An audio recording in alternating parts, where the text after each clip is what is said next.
Seorang nenek sihir membawa apel beracun. Apel itu akan diberikan kepada Putri Salju. Meskipun sudah menolak, tapi nenek sihir itu tetap memaksa. Dan sekarang apel beracun itu berada di tangan Putri Salju. Nenek sihir itu tidak sabar menunggu Putri Salju memakan apelnya. Apel itu ia dekatkan ke mulutnya. Tapi tiba-tiba saja keluar makhluk aneh dari mulut sang putri. Ternyata itu adalah lidah monster yang mengerikan. Lidah itu langsung menyedot apel itu. Nenek sihir itu merasa terkejut. Putri Salju mengejar nenek sihir itu. Dan sebentar lagi sepertinya akan menjadi santapannya. Ini sih Putri Salju jadi-jadian. Dua manusia telur tak sengaja menemukan sebuah kursi. Melihat kursi itu, mereka jadi ingin bermain. Salah satu manusia telur duduk di atas kursi itu. Sementara telur lainnya akan memutar kursi itu. Kursi itu mulai berputar. Awalnya kursi itu berputar dengan pelan, tapi lama-kelamaan kursi itu semakin kencang. Telur itu mulai merasa pusing. Sampai ketika telur itu terpental dan jatuh. Dan tak disangka-sangka besi dari kursi itu telah memecahkan cangkang si telur. Temannya ketakutan. Di sebuah danau ada seorang anak laki-laki yang bersiap menyebur ke dalamnya. Anak itu memanjat ke atas pohon. Anak itu mulai mengambil ancang-ancangnya. Lalu ia menyebur ke danau itu dengan mata tertutup. Dan juga menutup hidung dengan tangannya. Dengan perlahan ia mulai membuka matanya. Betapa terkejutnya ia. Di dalam danau itu ada makhluk yang mirip sekali seperti kura-kura.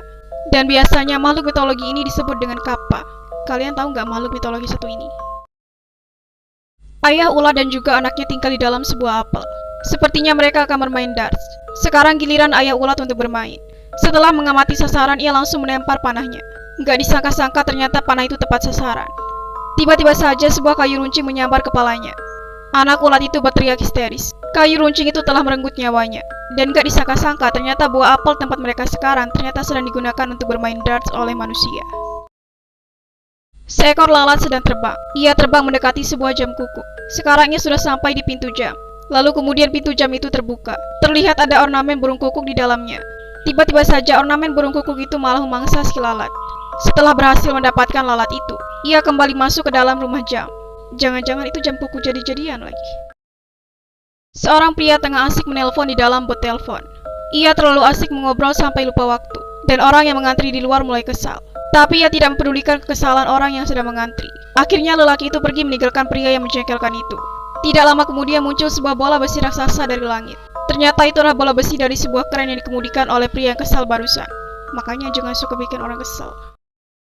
Seorang manusia telur akan bermain karate. Ia bersiap mengambil ancang-ancangnya dan mulai mengeluarkan pukulan mautnya. Seketika papan kayu itu terbelah menjadi dua setelah terkena pukulannya. Sekarang ia mempersiapkan kakinya untuk menendang sasaran berikutnya. Papan itu langsung terbelah sama seperti sebelumnya. Ia merasa bangga. Tapi selain mematahkan papan kayu, ternyata tendangannya barusan malah memecahkan cangkang temannya. Tiga manusia jabur perhatikan sebuah ayunan. Sepertinya mereka ingin memainkan ayunan itu. Mereka melakukan switch untuk menentukan giliran masing-masing. Salah satu di antara mereka mendapatkan giliran pertama. Manusia jamur mulai berayun ke depan dan ke belakang. Tapi tiba-tiba saja kedua temannya merasa bingung. Lalu ekspresi wajah mereka berubah histeris. Ternyata teman jamur mereka dimakan oleh seekor tupai.